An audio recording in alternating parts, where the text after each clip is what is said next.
Hello students, welcome to Affairs Cloud. My name is Vikas. So friends, we have an application by the name Careers Cloud which you can go and download through the Play Store. And once you have downloaded, you can log in with your Gmail ID.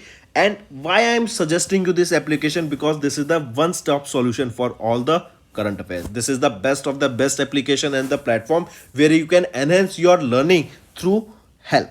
Here you will be provided with multiple courses. Here you will be provided with multiple options of quizzes, and even you will be provided current affairs on daily basis. PDFs and quizzes will be provided to you on daily basis, both in Hindi as well as English. Here you will be provided current affairs with weekly basis and monthly basis also. Here remember, once you have done watching our video, then you can log in through this application, take out the PDF, read that PDF and go through the quizzes. That will enhance your preparation. Same you have to do for weekly and same you have to do for the monthly also. In monthly you will be provided with the top 100 important questions PDF and video also, that will enhance your learning, and it will be a very beneficial and important video for the revision perspective. And not just this friends, apart from this we also provide you banking and economic questions. We provide you state current affairs such as of Uttarakhand, UP, Tripura, Telangana, and many more. Not just this, apart from this, we also provide you topic wise current affairs, and the topics that we are providing you are really important. These topics are such as national affairs, international affairs, important days, sports, defense, science and technology, apps and web portals, obituary. These are the important topics that are being asked in various exams across India. So these are the topics that are must and should be covered and will be beneficial for the preparation of the students. Hello everyone. तो आज की video में 20 दिसंबर के important current affairs discuss करेंगे। काफ़ी helpful session रहेगा, तो and तक बने रहिएगा। काफ़ी कुछ यहाँ पर आपको सीखने को मिलेगा। चलिए स्टार्ट करें। सबसे पहले हम बात कर रहे हैं फ्रेंड्स, एक चीज़ और, मैं जब डेली बेसिस पे आपको होमवर्क क्वेश्चन देता हूँ ना, तो मैं एक्सपेक्ट करता हूँ सभी बच्चे जो ये वीडियो देख रहे हैं ना, उनका आंसर करेंगे। एंड मैं देखता हूँ कि बहुत कम बच्चे यहाँ पे आंसर करते हैं होमवर्क क्वेश्चंस का। तो ज़्यादा से ज़्यादा पार्टिसिपेशन दो, ज़्यादा से ज़्यादा आंसर कमेंट करो। इससे आपका हेल्प बहुत होगा आपको स्कोर रिविजन में, राइट। लर्निंग में आपको काफ़ी चीज़ें सीखने को मिलेंगी। तो चलिए स्टार्ट करते हैं। India's first winter expedition to Arctic was launched by which ministry. पहला विंटर एक्सपेडिशन है, क्यों? क्योंकि हम बात कर रहे हैं ये जो एक्सपेडिशन है फॉर रिसर्च, ये अभी जाएगा कब? नवंबर से मार्च तक, राइट। तो ये विंटर सीजन हो जाता है, तो और ये इंडिया का पहला ऐसा एक्सपेडिशन होगा जो इस टाइम पीरियड के दौरान जा रहा है, from November to March, right. पहला विंटर एक्सपेडिशन टू आर्कटिक किस मिनिस्ट्री के द्वारा लॉन्च किया गया? तो मिनिस्ट्री ऑफ अर्थ साइंसेस के द्वारा इसको लॉन्च किया गया। पहली चीज तो याद रखेंगे, राइट। फिर यहां पर आप देख सकते हैं किरण रिजिजू जी, जो कि हमारे union minister of ministry of earth science, इन्होंने लॉन्च किया ये पहला Indian winter expedition to Arctic to expand the India scientific activities to other critical and core Arctic realms. ये न्यू दिल्ली में लॉन्च किया गया। ये जो एक्सपीडिशन है, it is under polar science and cryosphere research, जो मिनिस्ट्री ऑफ अर्थ साइंस के under इनकी थीम है, उसके अंडर आता है। फिर यहीं पे जो ऑब्जर्वेशन की जाएगी ना, जो स्टडी की जाएगी, जो रिसर्च की जाएगी, will be on the land, sea, atmosphere, cryosphere, ठीक। फिर यहीं पे जो आइस का लॉस हो रहा है, हम जैसे बोल रहे हैं कि ग्लोबल वार्मिंग बहुत ज़्यादा बढ़ती जा रही है, राइट। ग्लोबल वार्मिंग का काफ़ी इंपैक्ट हो रहा है, तो उससे जो आइस कैप्स हैं, जो आर्कटिक रीजन है, जो बर्फ़ है, उस पर क्या इंपैक्ट आ रहा है, उसमें कितनी हमें गिरावट देखने को मिल रही है, कितनी जल्दी से वो पिघल रही हैं चीज़ें, तो उन सारी चीज़ों का यहाँ पे ध्यान रखा गया है, राइट। चलिए नेक्स्ट आ जाता है फिर, where was the 18th session of the UNESCO's international committee for the safeguarding ICH held. ये ICH क्या है? Intangible cultural heritage. ICH होता क्या है? इंटेंजिबल वो चीज होती है जिसको आप टच नहीं कर सकते हैं, राइट। और टेंजिबल वो होता है जिसको आप टच कर सकते हैं। तो इंटेंजिबल कल्चर क्या हो गया? जैसे आपके फेस्टिवल्स हो गए, राइट, कोई आपकी प्रथा हो गई, कोई आपका वे ऑफ डूइंग समथिंग हो गया, राइट, वो तो हो गया आपका intangible cultural heritage. Tangible cultural heritage में क्या आ जाता है? जैसे टेम्पल की बिल्डिंग्स हो गई, राइट, वो आपका टेंजिबल, क्योंकि आप उसको फिजिकली टच कर सकते हैं। तो ऐसे ही पूछा गया, अभी 18वां सेशन हुआ of the UNESCO's international committee for safeguarding ICH intangible cultural heritage, ये कहां पर हुआ? तो ये बोत्सवाना में हुआ।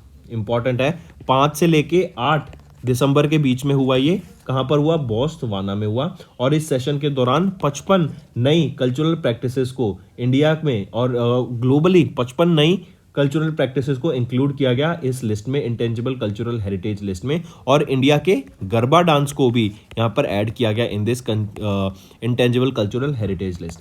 दुर्गा पूजा जो कि वेस्ट बंगाल का है वो भी इस लिस्ट में आता है, ठीक है, मार्क करेंगे। और ये यूनेस्को के द्वारा कराया जाता है, बेसिकली यूनेस्को की इंटेंजिबल कल्चरल हेरिटेज लिस्ट रहती है। फिर इसी के साथ साथ अगर मैं यूनेस्को की बात करूं तो डायरेक्टर जनरल कौन रहेंगे? ऑड्रे ऑजली। हेडक्वार्टर कहाँ रहेगा? पेरिस, फ्रांस में। 1945 में इसको एस्टेब्लिश किया गया। चलिए नेक्स्ट, किस कंट्री ने भी टॉप किया ग्लोबल रेमिटेंस चार्ट 2023 को?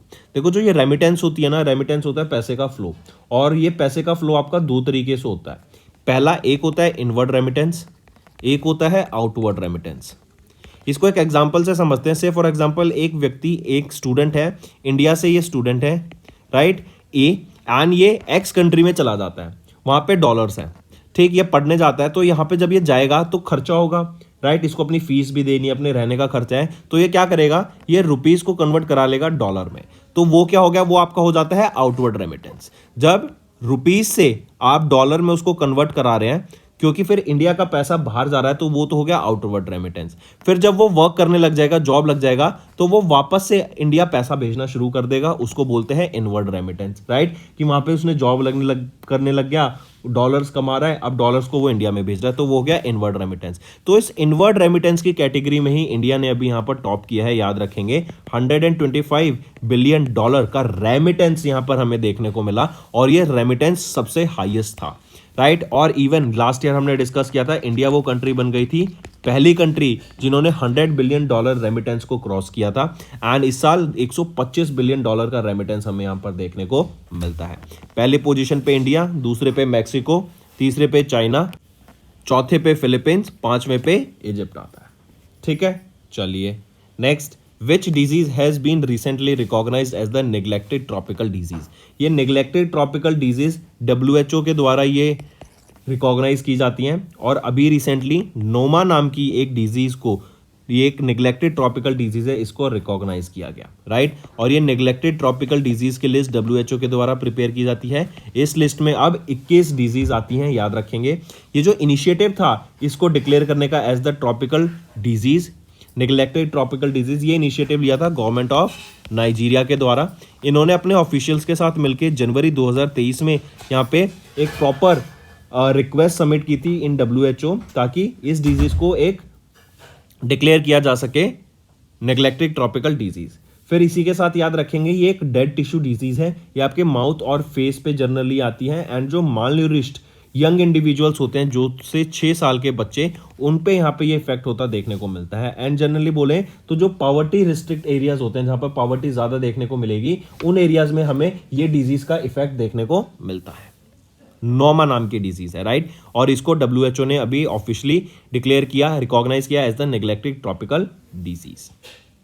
नेक्स्ट है, government of India has signed a loan deal with which organisation for Delhi Meerut RRTS corridor? तो गवर्नमेंट ऑफ इंडिया ने अभी किस के साथ एक डील साइन करी? वो है एशियन डेवलपमेंट बैंक। इनके साथ यहाँ पर एक लोन डील साइन करी है, ताकि दिल्ली मेरठ RRTS कॉरिडोर इसको डेवलप किया जा सके। RRTS क्या होता है? Regional rapid transit system, correct. तो RRTS को डेवलप करने के लिए गवर्नमेंट ऑफ इंडिया ने एशियन डेवलपमेंट बैंक के साथ यहाँ पर एक लोन अग्रीमेंट साइन किया।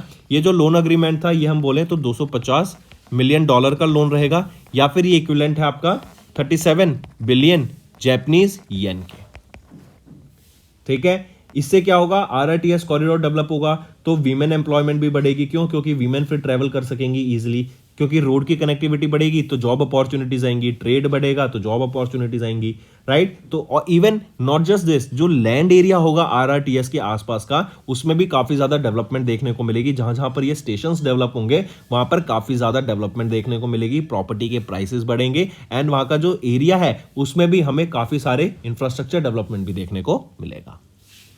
नेक्स्ट आ जाते हैं फिर KMBL, Kotak Mahindra bank limited. इन्होंने IOCL के साथ अभी कोलैबोरेट किया ताकि लॉन्च किया जा सके एक co branded RuPay credit card. तो I repeat, Kotak Mahindra bank limited, इन्होंने इंडियन ऑयल कॉर्पोरेशन लिमिटेड के साथ मिलके एक co branded credit card launch किया, Indian Oil Kotak credit card. RuPay पर ये आपका वर्क करता है, राइट। एंड अगर आप इसको यहाँ पर कैशबैक भी मिलेगा, अगर आप इसको इंडियन ऑयल के पेट्रोल पंप्स पे यूज करेंगे तो वहां पर आपको 1% का फ्यूल सरचार्ज वेवर भी मिलेगा। 18 से 65 साल के बच्चे यहां पर इसको यूज कर सकते हैं, एलिजिबल होंगे। एनुअल फीस 499 रुपए रहेगी, ज्वाइनिंग फीस भी वन टाइम है जो कि 499 है। और ये जो एनुअल फीस है इसको आप 50,000 रुपए अगर लास्ट ईयर आपने स्पेंड किया है विद दिस क्रेडिट कार्ड तो आप इसको वेव ऑफ कर सकते हैं, ठीक। IOCL की बात करूं तो श्रीकांत माधव वैद्य जी यहां के चेयरमैन रहेंगे, न्यू दिल्ली में हेडक्वार्टर रहेगा। 1964 में IOCL को एस्टेब्लिश करा गया। मूविंग ऑन, मैक्स लाइफ, इन्होंने इंट्रोड्यूस किया smart total elite protection term plan. I repeat, max Life ने इंट्रोड्यूस किया एक smart total elite term protection term plan. ये एक non linked, non participating individual pure risk premium life insurance plan है। And जो आज का मॉडर्न कंज्यूमर्स है उनकी नीड को प्रोटेक्ट करने के लिए ये आपका नया प्लान लॉन्च किया गया। 2 करोड़ रुपए तक का यहां पर आपको प्रीमियम मिल रहा है, फ्लेक्सिबिलिटी मिल रही है। अगर 5 साल तक आप लगातार प्रीमियम पे कर रहे हैं तो उसके बाद अगर आप पॉज लेना चाहें प्रीमियम से, वो ऑप्शन भी आपको मिल रहा है, राइट। तो ये मैक्स लाइफ इंश्योरेंस के द्वारा लॉन्च किया गया। MD एंड CEO कौन रहेंगे मैक्स लाइफ इंश्योरेंस के? प्रशांत त्रिपाठी। हेडक्वार्टर कहां पर रहेगा? गुरुग्राम, हरियाणा में। नेक्स्ट, किस बैंक ने अभी रिसेंटली लॉन्च किया इंडस्ट्री का पहला community banking programme for diamond industry? I repeat, किस बैंक ने लॉन्च किया industry's first community banking programme for diamond industry? तो वो है इंडसइंड बैंक। और यहीं पे याद रखेंगे जो ये लॉन्च किया गया है उसका नाम क्या है? Indus solitaire programme. ये इंडस्ट्री का पहला कम्युनिटी बैंकिंग प्रोग्राम है जो कि डिजाइन किया गया है for the diamond industry, Indus solitaire programme. ये जो प्रोग्राम प्रोवाइड करता है range of exclusive benefits along with distinct features and offerings to the customers in the diamond industry. ये प्रोग्राम है that is beyond the traditional banking and offers elite banking services to the diamond community through IndusInd's flagship branch in Mumbai and Surat। ठीक है, तो याद रखेंगे IndusInd bank के द्वारा launch किया गया इंडस्ट्री का पहला प्रोग्राम फॉर डायमंड इंडस्ट्री जो कि है Indus solitaire programme. Moving on, next आते हैं कैशी रेपोजिशंस। कैशी, राइट, इनके द्वारा अभी अपने ब्रांड की वैल्यू चेंज की गई, नई वेबसाइट लॉन्च की गई और एक नई मोबाइल एप्लीकेशन भी लॉन्च किया गया है, राइट। कैशी क्या है? ये एक AI driven financial wellness platform है, करेक्ट। इन्होंने अभी नई वेबसाइट और नई मोबाइल एप्लीकेशन भी यहाँ पे लॉन्च की एंड टैगलाइन के साथ जो कि है भारत का मनी एप्लीकेशन। इसके साथ इन्होंने इस नई टैगलाइन के साथ मिलकर यहाँ पे नया लॉन्च किया। ये बेसिकली अर्बन हब्स में, टायर 2 में और टायर 3 सिटीज में, even small towns across India, यहाँ पर जो यंग वर्किंग मिलेनियल्स है ना उनकी नीड्स को कैटर करने के लिए ये लॉन्च किया गया है। कैश की बात करूं तो चीफ एग्जीक्यूटिव ऑफिसर कौन रहेंगे? यशोराज त्यागी। हेडक्वार्टर है मुंबई, महाराष्ट्र में एंड 2016 में इसको एस्टेब्लिश करा गया। मूविंग ऑन, ICRA, इन्होंने इंडिया की जो GDP ग्रोथ रेट है ना फिस्कल ईयर 24 की, उसकी प्रोजेक्शन चेंज की है। पहले ये प्रोजेक्ट कर रहे थे कि हम फिस्कल ईयर 24 में 6.2% से ग्रो करेंगे, बट अब उसको इंक्रीज करके कर दिया है 6.5%। ICRA के द्वारा ये डाटा रिलीज किया गया फॉर फिस्कल ईयर 24। इवन अगर मैं बात करूं गवर्नमेंट ऑफ इंडिया का जो टारगेट है फिस्कल ईयर 24 का, वो कितना है? वो है आपका 7% का।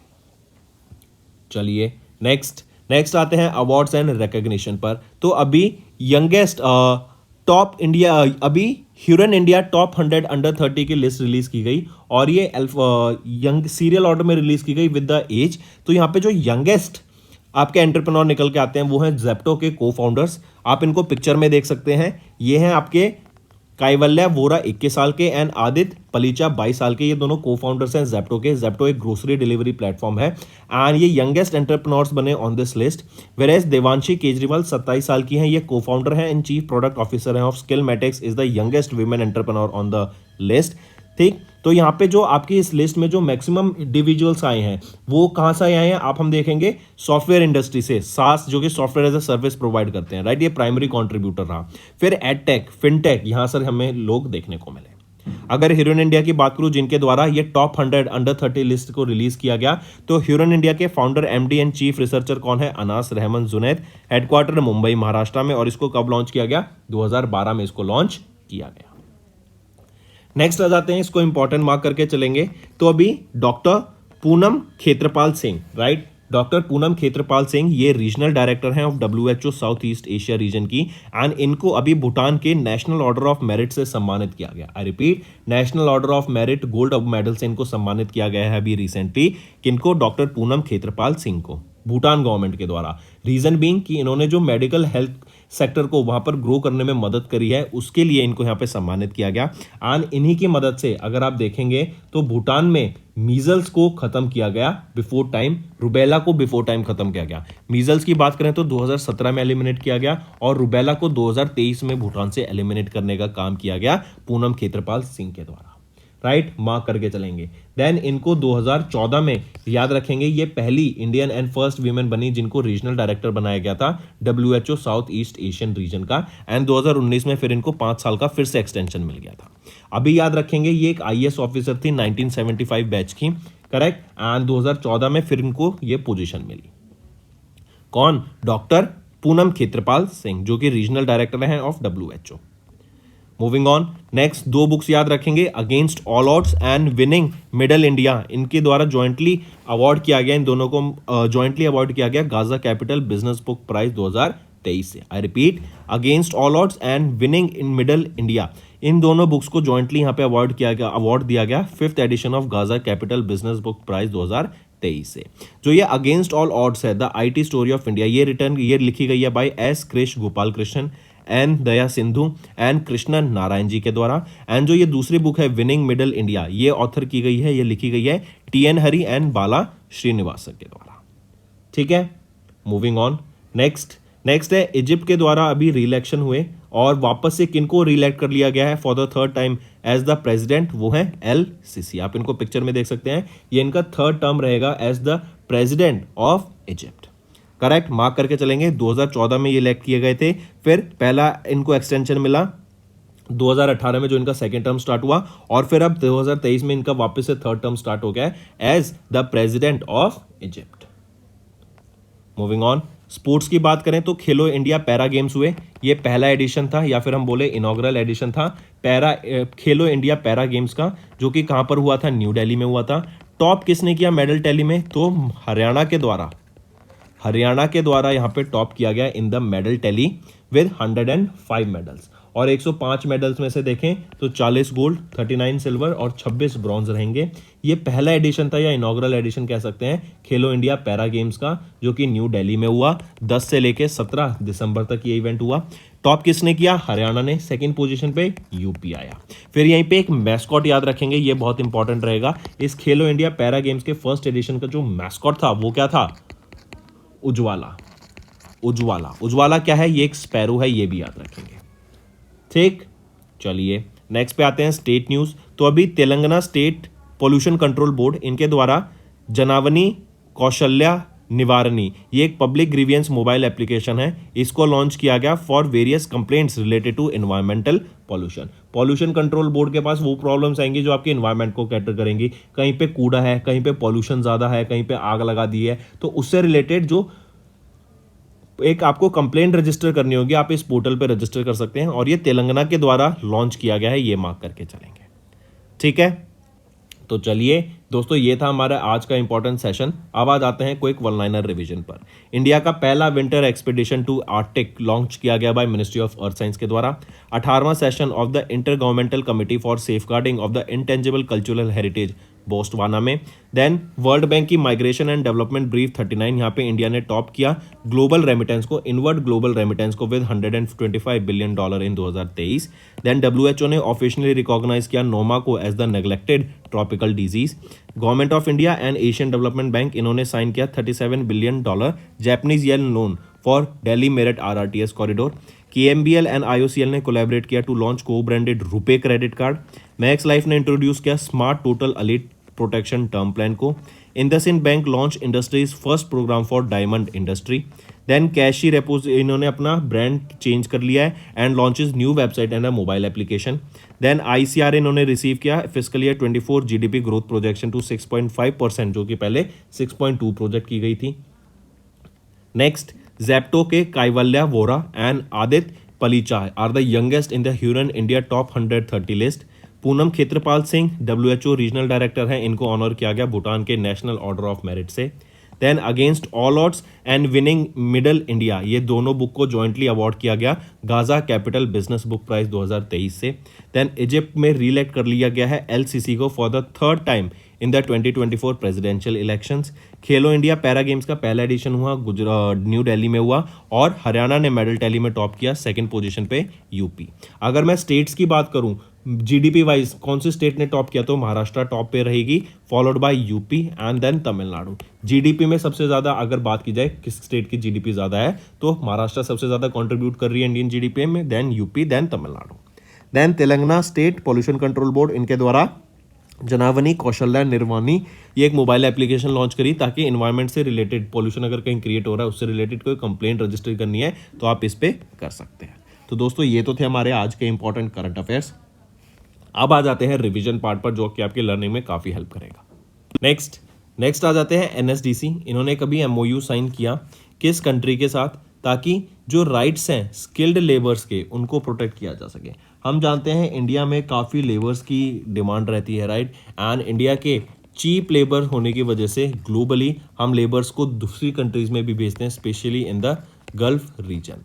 तो यहीं पे याद रखेंगे सऊदी अरेबिया के साथ अभी रिसेंटली एनएसडीसी ने एक एमओयू साइन किया ताकि जो स्किल्ड लेबर्स हम इंडिया से सऊदी अरेबिया भेज रहे हैं उनके राइट्स को प्रोटेक्ट किया जा सके, right. NSDC ministry of skill development and entrepreneurship के अंडर आ जाती है। एंड यहीं पे याद रखेंगे सऊदी गवर्नमेंट ने एक और इनिशिएटिव लिया कि यहाँ पर जो वर्कर्स सऊदी अरेबिया में वर्क कर रहे हैं उनको यहाँ पे एक वेज प्रोटेक्शन सिस्टम के अंडर लाया जाएगा, वेज प्रोटेक्शन सिस्टम के अंडर लाया जाएगा, एंड उनके पास फ्रीडम होगी of mobility will be offer to the Indian labourers. NSDC की अगर मैं बात करूं, यहाँ पे चीफ एग्जीक्यूटिव ऑफिसर कौन रहेंगे, वेद मानी तिवारी जी, हेडक्वार्टर न्यू दिल्ली में रहेगा, राइट। तो आप यहाँ पे देख सकते हैं NSDC under the ministry of skill development and entrepreneurship, इन्होंने एक एमओयू साइन किया गवर्नमेंट ऑफ सऊदी अरेबिया के साथ ताकि जो राइट्स हैं स्किल्ड लेबर्स के फ्रॉम इंडिया उनको प्रोटेक्ट किया जा सके। नेक्स्ट, किस कंट्री ने होस्ट किया COP28 को, राइट, कॉन्फ्रेंस ऑफ पार्टीज 28, ये कहाँ पर हुआ था, ये हुआ आपका दुबई यूएई में। 30 नवंबर से लेके 12 दिसंबर तक ये आपका इवेंट चला, राइट। यहाँ पे प्राइम मिनिस्टर नरेंद्र मोदी ने पार्टिसिपेट किया था, एंड इसकी एक थीम याद रखेंगे जो इंपॉर्टेंट रहेगी, पूछा जा सकता है कि COP28 किस थीम पे हुआ था, तो transforming climate finance. I repeat, transforming climate finance, ये आपकी थीम याद रखनी है आपको, जो आपकी थी COP28 की दुबई की। फिर यहीं पे याद रखेंगे पहली चीज़ IREDA, ये एक mini Ratna category 1 public sector undertaking है, राइट, और इन्होंने अपना एक रिटेल डिवीजन लॉन्च किया। दूसरा याद रखेंगे CDRI क्या है, coalition for disaster resilient infrastructure, इनके द्वारा गिरी लॉन्च किया गया। गिरी क्या है, global infrastructure risk model and resilience index. I repeat, GIRI क्या है, global infrastructure risk model and resilience index, ये भी लॉन्च किया गया। ये COP28 की साइडलाइंस पे ही ये सारी चीज़ें की जा रही हैं, राइट।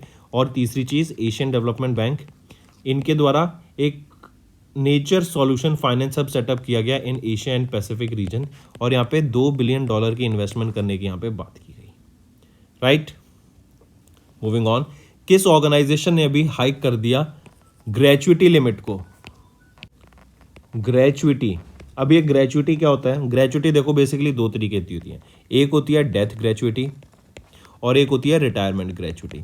डेथ ग्रेचुइटी होती है जब आपकी डेथ हो जाती है एंड आप कहीं पे काम कर रहे हैं तो वो कंपनी आपको कुछ पैसा देती है आपकी फैमिली को एज अ जेस्चर कि आपने उस कंपनी में काम किया उसके लिए, राइट। रिटायरमेंट ग्रेचुइटी क्या होती है, जब आप रिटायर होते हैं तो कंपनी के द्वारा एक कुछ अमाउंट ऑफ मनी प्रोवाइड किया जाता है कि आपने जो इतने टाइम सर्विस दी उस कंपनी को उसके रिटर्न में। स्पेसिफिकली ये गवर्नमेंट एम्प्लॉयज़ के लिए होता है कि गवर्नमेंट एम्प्लॉयज़ को मिलती है डेथ ग्रेचुइटी भी और आपकी रिटायरमेंट ग्रेचुइटी भी। तो अभी यहाँ पर किस ऑर्गेनाइजेशन ने जो ग्रेचुइटी है उसको हाइक कर दिया है, पहले 3 लाख रुपए थी, अब उसको 5 लाख रुपए कर दिया है फॉर द एजेंट्स। तो कौन सी ऑर्गेनाइजेशन है, वो है LIC के द्वारा ये स्टेप लिया गया जहां पर उन्होंने जो ग्रेचुइटी अमाउंट है उसको बढ़ा के 5 लाख रुपए कर दिया जो कि पहले 3 लाख रुपए था, ठीक। चलिए next, Indian banks global presence expanded as per the data release by ITBS survey. देखो एक छोटे में समझते हैं इसको। आरबीआई के द्वारा एक डाटा रिलीज किया गया जहां पर हम देख रहे हैं कि जो इंडियन बैंक का प्रेजेंस है ना वो ग्लोबली काफ़ी ज़्यादा बढ़ता जा रहा है। रीज़न बीइंग एक तो यूपीआई, इंडिया का जो यूपीआई है ग्लोबल मार्केट्स में काफ़ी ज़्यादा एक इम्पैक्ट कर रहा है, राइट। दूसरी कंट्रीज़ में भी हम यूपीआई का यूज़ करना स्टार्ट कर रहे हैं, स्पेशली ऑन एयरपोर्ट्स। तो उससे क्या है कि इंडिया के रुपये की भी वैल्यू बढ़ रही है और इंडियंस इतने ज़्यादा हैं, पूरी दुनिया में हमें इंडियंस देखने को मिलते हैं। तो वो कहीं ना कहीं जो हमारे डोमेस्टिक बैंक्स हो गए, इंडिया के बैंक्स हो गए, तो वो उनका उन पर विश्वास रहता है। जैसे फॉर एग्जाम्पल एसबीआई हो गया, एचडीएफसी हो गया, ये कुछ ऐसे बैंक्स हैं जो कि too big to fail consider किए जाते हैं भाई गवर्नमेंट ऑफ इंडिया, ताकि ये इतने बड़े हैं कि ये फेल नहीं हो सकते, राइट। ये स्ट्रेटेजिकली बहुत इंपॉर्टेंट बैंक्स हैं एंड इनकी जो प्रेजेंस है अब वो सिर्फ इंडिया में ही नहीं, हम देख रहे हैं बाहर के देशों में ग्लोबली भी काफ़ी ज़्यादा बढ़ गई है। एंड इससे क्या है कि जो क्योंकि बाहर भी इंडियंस हैं तो वो अपने बैंक्स पर, डोमेस्टिक बैंक्स पर ज़्यादा यकीन करते हैं as compare to that of foreign banks. और यही रीज़न है इंडिया में जो फॉरेन बैंक्स आते हैं वो इतने ज़्यादा वर्क नहीं कर पाते, जबकि जो इंडिया के अपने बैंक्स हैं वो ज़्यादा वर्क करते हैं, राइट। तो बेसिकली इन शॉर्ट टर्म्स ये चीज़ें बोली गई हैं। नेक्स्ट आ जाता है फिर आपका रिलायंस जनरल इंश्योरेंस। इन्होंने इंट्रोड्यूस किया Reliance health global insurance policy. ये एक रिलायंस जनरल इंश्योरेंस के द्वारा एक हेल्थ इंश्योरेंस पॉलिसी लॉन्च की गई जिसका नाम है रिलायंस हेल्थ ग्लोबल। ये एक इंश्योरेंस पॉलिसी है जो प्रोवाइड करती है comprehensive coverage for customers globally including the treatment from the best hospitals. याद रखेंगे this is the first global health insurance policy जो कवर करती है इमरजेंसी एंड प्लान्ड ट्रीटमेंट्स को with in India by offering an unlimited some insured, right. Mark करेंगे यही फिर आपके 4 प्लान्स में लॉन्च किया गया, अलीट प्लस, रॉयल प्लस। इसकी टैगलाइन रहेगी आ हेल्थ पॉलिसी विदाउट बॉर्डर्स। 21 से 91 साल से लेके 25 साल तक के बच्चे के लिए ये एलिजिबल है, या फिर 18 साल से लेके 65 साल के बच्चों के लिए। 1, 2, 3 ये आपके टर्म के ईयर्स रहेंगे, चाहे आप 1 साल की पॉलिसी लें, 2 साल की या 3 साल की। और यहाँ पे जो सम इंश्योर्ड रहेगा वो 8.3 करोड़ रुपीज रहेगा। चलिए नेक्स्ट आ जाते हैं। Which state became the largest economy in India. ये क्वेश्चन को मार्क करके चलेंगे, इंपॉर्टेंट रहेगा। तो कौन सी है वो स्टेट जो कि लार्जेस्ट इकोनॉमी बन गई है। चलो आपको एक और इंटरेस्टिंग फैक्ट बताता हूँ। हमारी जो एक इंडिविजुअल स्टेट होती है ना, आप उसको ऐसे समझिए जो बाहर के नेशंस हो गए ना, जहाँ पे हम कहते हैं कि बहुत कम पॉपुलेशन है, हमारी एक स्टेट बाकी कंट्री के बराबर है, आप ये समझ लिए, राइट। मतलब सिंगल स्टेट जो इकोनॉमी होल्ड कर रही है वो पूरी किसी कंट्री की इकोनॉमी है ग्लोबल में, अगर हम देखा जाए, राइट। तो ये बहुत इंटरेस्टिंग फैक्ट है ये भी एक। तो ऐसे ही देखें तो वो कौन सी स्टेट है that became the largest economy in India. हम जानते हैं फाइनेंशियल कैपिटल इंडिया की कौन सी है, वो है महाराष्ट्र। तो Maharashtra became the largest economy in India. ये फर्स्ट पोजीशन पे आया, सेकंड पे आया यूपी और थर्ड पे आया तमिलनाडु। अगर महाराष्ट्र की बात करें, ये 15.7% ऑफ द जीडीपी शेयर रहता है इसका। उत्तर प्रदेश का 9.2% जीडीपी शेयर रहता है, तमिलनाडु का 9.1% जीडीपी शेयर रहता है, राइट। ये डाटा रिलीज किसके द्वारा करा गया, an online blogging platform soik.in। इन्होंने बताया कि Maharashtra has emerge as the largest economy of India with 15.7% in India GDP share. Next, Infibeam Avenues ने एक्वायर किया how much percent stake in Pyramid Fintech. तो इन्फीबीम एवेन्यूज ने 49% share अभी acquire किया in Pyramid Fintech. Infibeam Avenues की बात करूं, ये गांधीनगर गुजरात बेस्ड एक फाइनेंशियल टेक्नोलॉजी कंपनी रहेगी। वेरएज पिरामिड फिनटेक की बात करूं, ये Ahmedabad Gujarat based financial service company रहेगी, राइट। और इन्फीबीम ने 25 करोड़ लागत से यहाँ पे 49% शेयर एक्वायर कर दिया है पिरामिड फिनटेक का। नेक्स्ट याद रखेंगे इन्फीबीम एवेन्यूज, इन्होंने एक्वायर किया 49% stake in Pyramid fintech. Next आ जाते हैं एलआईसी ने अपना स्टेक डिक्सन टेक्नोलॉजीज में रिड्यूस कर दिया, जो पहले 5.012% था, अब उसे रिड्यूस करके जस्ट 3% कर दिया गया। आई रिपीट, 5.012% से 3% स्टेक कर दिया गया डिक्सन टेक्नोलॉजीज का बाय एलआईसी। और इसकी बात करें तो सीईओ कौन रहेंगे, Atul B Lal, headquarter Noida UP में, एंड इसको 1993 में इस्टेब्लिश करा गया था। Next, where did exercise Astra Shakti took place. जो एक्सरसाइज अस्त्रा शक्ति है ये कहाँ पर हुई थी, तो ये आंध्र प्रदेश में हुई थी। एयरफोर्स स्टेशन सूर्यंकला ये आंध्र प्रदेश में, वहां पर इस एक्सरसाइज को देखा गया। 2-3 चीज याद रखेंगे। पहली है एक AWS आकाश वेपन सिस्टम को टेस्ट किया गया यहाँ पर। दूसरा SAMAR air defence missile system को टेस्ट किया गया। ये समर क्या है? Surface to air missile for assured retaliation system. अगर अभी आपने न्यूज़ में देखा हो कि काफ़ी ज़्यादा ये प्रचलित भी था कि इंडिया ने 4 टारगेट्स को एक साथ यहाँ पे डिस्ट्रॉय कर दिया। तो वो क्या था? Basically summer air weapon defence system था, एयर डिफेंस मिसाइल सिस्टम था कि अगर कोई भी मिसाइल सामने से आ रही है तो हम एक ही यूनिट से एटलीस्ट मिनिमम से मिनिमम 4 मिसाइल्स को डिस्ट्रॉय कर पाएंगे फ्रॉम सिंगल यूनिट। वो मिसाइल्स लॉन्च करके जो कि इन हीट सीकिंग मिसाइल्स होंगी एंड ये टारगेट लॉक कर लेंगे अपनी मिसाइल्स पे और वहाँ पे जाके उसके नियर ये ब्लास्ट हो जाएंगी, राइट। एंड एयरफोर्स के द्वारा इस एक्सरसाइज को यहाँ पे कंडक्ट कराया गया था for testing these equipments. Next है हमारा होमवर्क सेक्शन। पहला 5 क्वेश्चंस यहाँ पे रहेंगे फ्रेंड्स। पांचों के होमवर्क मैं चाहता हूं सभी बच्चे कमेंट करके जरूर बताएं। International day of neutrality is observed annually on which date? दूसरा, who is the recipient of Padmapani lifetime achievement award at the upcoming Ajanta Ellora film festival 2024? तीसरा, विनबैक्स ये क्या है? इंडिया और वियतनाम के बीच में हुआ, बट ये है क्या और कौन सा एडिशन था इसका ये भी बताओ। लोकेशन भी बताना कहां पर हुआ था ये। नेक्स्ट, एनुअल फेस्टिवल सहार अमरतला तौरग्या ये भी सेलिब्रेट किया गया हर साल कहां पर? पांचवा, किस कंट्री ने रिसेंटली होस्ट किया ग्लोबल पार्टनरशिप ऑन AI? तो ये 5 होमवर्क क्वेश्चंस रहेंगे फ्रेंड्स। इस वीडियो को अगर आपको पसंद आई तो लाइक कर देना वीडियो एंड कमेंट करके जरूर बताना आपके क्या व्यूज रहेंगे। सेशन पसंद आ रहा है तो ये चीज जरूर करना, इससे मुझे मोटिवेशन मिलेगी ताकि मैं आपके लिए और बेटर कंटेंट डेली बेसिस पे ला सकूं। That's all for the day, friends. I hope you enjoyed the session and you can follow us on the YouTube channel as well as apart from YouTube channel, you can go and follow us at Affairs Cloud Telegram channel. And if you have any queries related to the content or the of courses offered to you or the payment which you did on the application, you can contact us on the number provided, that is 7677333862. Apart from this friends, you can follow us on the Facebook as well as on Instagram handle, that is affairscloud_official.